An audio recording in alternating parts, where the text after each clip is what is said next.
Et pour nous donner davantage d'éclaircissements, nous avons le plaisir d'avoir en ligne M. Simon Saïr, guide touristique. Monsieur Simon Saïr, bonsoir et bienvenue avec nous. Bonsoir. Le Grand Musée du Caire a été choisi à la tête des 50 destinations touristiques gagnantes par le journal britannique The Daily Telegraph. À votre avis, quelles sont les raisons pour lesquelles ce choix a été fait? Alors, en principe, le Grand Musée du Caire, on peut dire c'est une étoile et un star dans le monde des musées du monde entier. Ce musée, c'est le plus grand musée du monde qui représente une seule collection. Ce musée, il promet aux visiteurs une expérience immersive et inédite. Ça, c'est le seul musée qui combine les dernières technologies en matière d'exposition et de muséographie. Ce musée, il mettra en avant les plus grands trésors des pharaons, notamment l'intégralité de la collection de Toutankhamon qui est exposée pour la première fois dans son ensemble. Alors, l'Égypte, elle donne une priorité pour ce projet.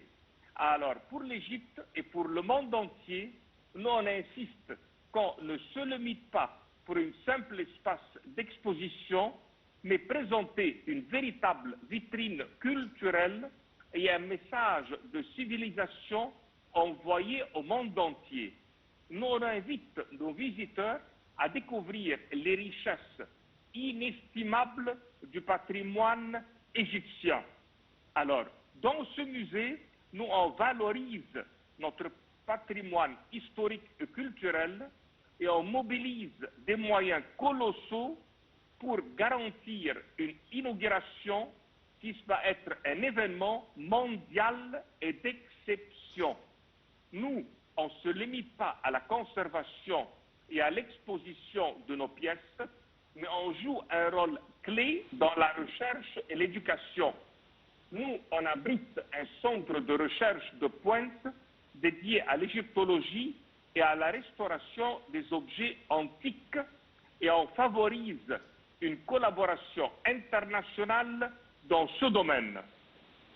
Alors l'Égypte, dans ses préparations, elle a fait un travail qui va réaliser un événement international grandiose et aussi bien on travaille pour aménager tous les alentours de ce musée et il y a des efforts très considérables pour améliorer l'infrastructure environnante et on inclut avec cela une modernisation des routes, une mise en place de nouvelles installations qui va offrir à nos visiteurs une expérience fluide et agréable.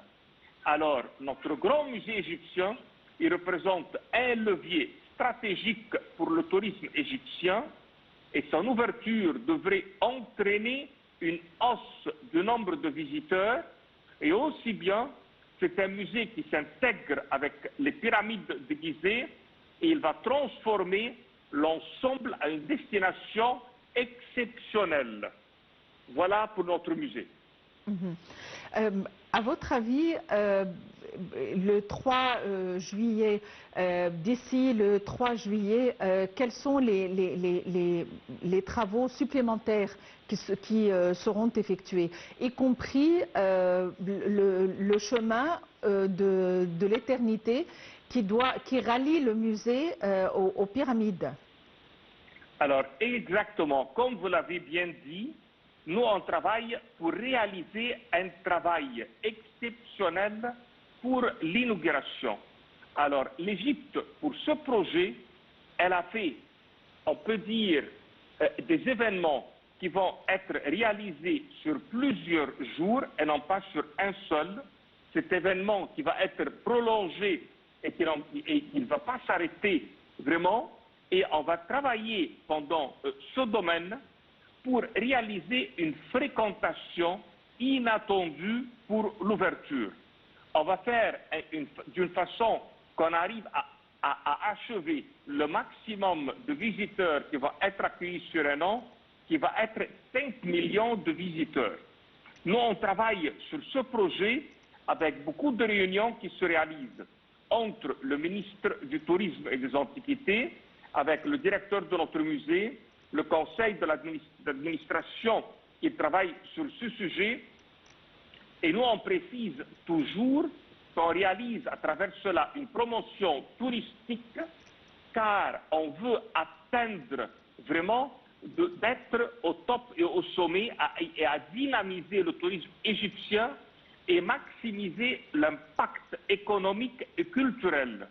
Et de là qu'on est en train de faire une stratégie promotionnelle exceptionnelle sur ce projet, d'une façon à nous positionner à être le pays le plus diversifié au monde.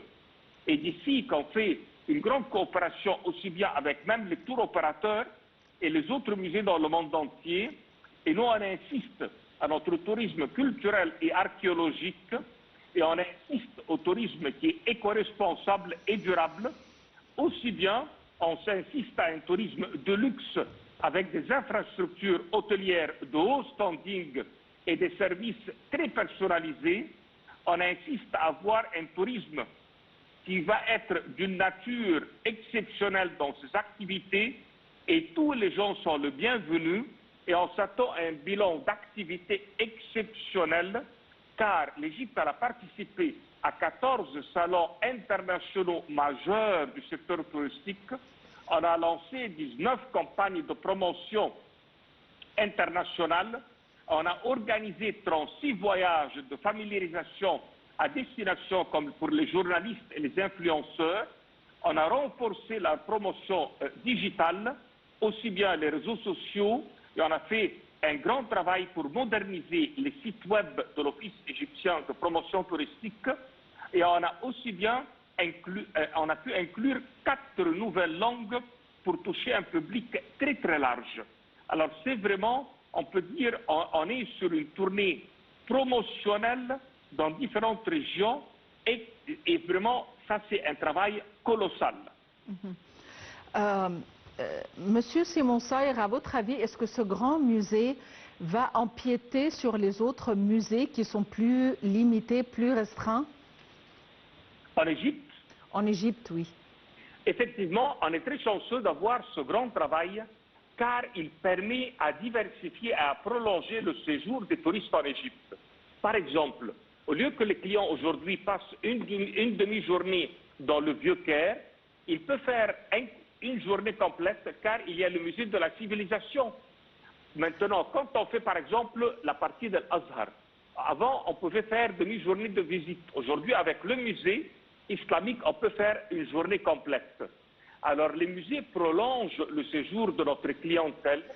Non, monsieur Simon Saïr, je comprends bien sûr votre point de vue. Non, ma question était, est-ce que ceci va empiéter, c'est-à-dire ça va affecter les autres musées? Les gens iront plutôt voir ce musée au détriment des autres musées? Je pense qu'au début, il va y avoir plus de ventes pour le Grand Musée du Caire sur le compte du musée de la Place El Tahrir, mais avec le temps, si on arrive à réaliser au musée del Tahrir une collection et un ordre chronologique de ces pièces qui soit convenable à sa réputation internationale, notre clientèle pourrait prolonger son séjour pour pouvoir, on peut dire, avoir le maximum des choses. Mais au début, oui, le Grand Musée du Caire va prendre une clientèle des autres musées d'Égypte, vous avez complètement raison. Monsieur Simon Saïr, vous êtes guide touristique. Merci d'avoir été avec nous aujourd'hui. Donc, attendu, évidemment, en fin de compte, depuis une vingtaine d'années, le Grand Musée égyptien a été partiellement inauguré au mois de décembre. Et le musée, qui est l'un des plus grands au monde, offre aux visiteurs une expérience splendide. Il ne s'agit pas seulement de visites et d'objets à voir, mais des expériences splendides. Et pour les dames, il y a tellement de bijoux de nos ancêtres, de nos grands-mères qui étaient tellement coquettes, tellement élégantes, des bijoux dont les modèles sont tout à fait valides à nos jours. Voyons les détails dans ce compte rendu.